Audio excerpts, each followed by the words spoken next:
The first light of day spills across the eastern horizon, a thin line of liquid gold bleeding into the deep indigo of the pre-dawn sky. It creeps across the sands of the Giza Plateau, inching toward the silent, colossal shapes of the pyramids. As the sun climbs, its rays catch the weathered limestone faces, setting them ablaze with a soft, warm glow. The long shadows they cast begin to retreat, revealing the sheer scale and silent power of these ancient structures. In this quiet moment, a question hangs heavy in the air. How did a civilization from over 4,500 years ago achieve this? How did human hands quarry, transport, and lift millions of stone blocks, some as heavy as a school bus? This is not merely a question of logistics. It is a profound mystery that tests the limits of human ingenuity and collective will.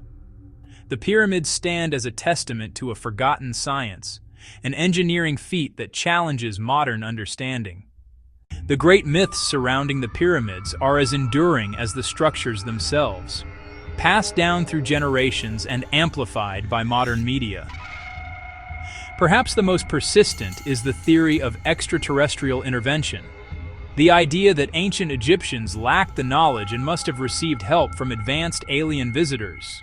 This notion, while popular in fiction, crumbles under the weight of evidence. Archaeologists have uncovered no alien artifacts, no unearthly materials, and no inscriptions that depict anything other than a profoundly human endeavor. The tools, the techniques, and the organizational records all point squarely to an earthly origin, conceived and executed by the people of the Nile Valley. Another pervasive myth is that the pyramids were built by a massive, brutalized slave labor force, toiling under the whips of merciless overseers. This dramatic image is not supported by the archaeological record. Decades of excavation reveal a purpose-built, well-organized community for the workers. The Giza pyramids at sunrise with long shadows stretching across the desert sand. The sheer scale of the pyramid projects necessitated an unprecedented level of social and logistical organization. To house, feed, and manage a workforce, numbering in the tens of thousands, required the creation of a temporary city.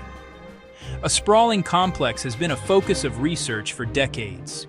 This was no mere collection of huts, a highly structured settlement divided into galleries, long blocks of dormitories, complete with bakeries and kitchens. The layout suggests a system designed for efficiency, capable of supporting a population dedicated to a singular, monumental task.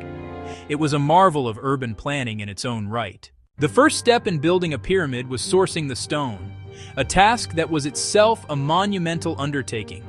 The majority of the core blocks, millions of them, were quarried directly from the Giza Plateau, just south of the monuments. This local limestone was relatively soft and easy to work. At the quarry sites, still visible today, you can see the negative spaces where enormous blocks were removed. The process left a landscape of stepped channels and outlines, a ghostly blueprint of the stones that now form the pyramid's heart.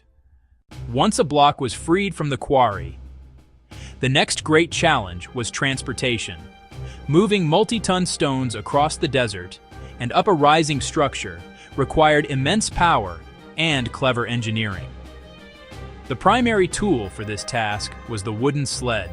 Depictions in ancient tomb paintings and remains of sled runners confirm it. A large stone block lashed to a heavy-duty sled, with teams hauling on thick ropes. Rope made from papyrus, rope made from palm fiber. Ancient depictions and modern experiments confirm one technique: wetting the sand in front of the sled. Experiments demonstrate water can dramatically reduce friction. Water binds sand grains, creating a firm surface so the sled can glide with less effort. The question of how the Egyptians lifted blocks, weighing several tons, to heights of over 400 feet, is perhaps the most debated aspect of pyramid construction. It is universally agreed that some form of ramp was used, as levers alone would be insufficient for the main core blocks. Yet no definitive archaeological evidence of a primary ramp has survived. The simplest concept is a single, long, straight ramp. But as the pyramid grew taller, it would need to grow longer, or extend for more than a mile to keep a gentle slope.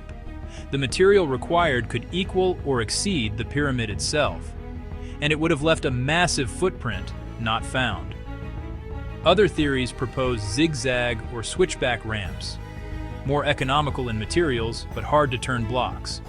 A spiral ramp encasing the pyramid keeps ramp length manageable, but it obscures corners, complicating precise surveying.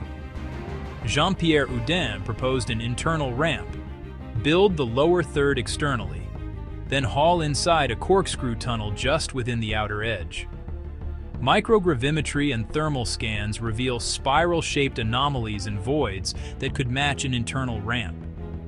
Tantalizing, though not yet conclusive, support to this elegant hypothesis, well, you know. Beyond muscle, the pyramids showcase astounding precision. The base is an almost perfect square, about 756 feet per side, with less than 8 inches difference between longest and shortest sides. For centuries, our understanding was limited to what we could see and touch. Now, non-invasive technology lets us peer deep inside without moving a single block. Techniques borrowed from particle physics, geophysics, and medical imaging open new windows. The field has become a multidisciplinary science. The Scan Pyramids project uses muography. Muons rain from the atmosphere and pass through hundreds of feet of stone. Detectors measure their density and trajectories. Fewer muons, denser stone. More muons, a void. In 2017, a large unknown void was found above the Grand Gallery, the Scan Pyramid's big void within the Great Pyramid. At least 100 feet long, similar cross-section to the gallery. Its function is unknown. As the sun sets over the Giza Plateau, casting the pyramids into stark, powerful silhouettes, we are left to reflect on their true meaning. The story of their construction is not one of aliens' magic oppressed masses.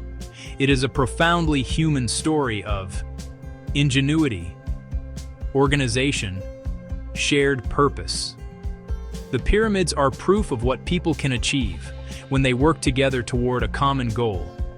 They are a monument to collective action, built by skilled individuals within a society that mobilized an entire kingdom. Ultimately, to stand before the pyramids is to stand in awe of human potential. They challenge us to think big, solve complex problems, appreciate the power of collaboration. Not cold geometry, but sweat, skill, and spirit. A message across millennia reminding us to build what outlasts us.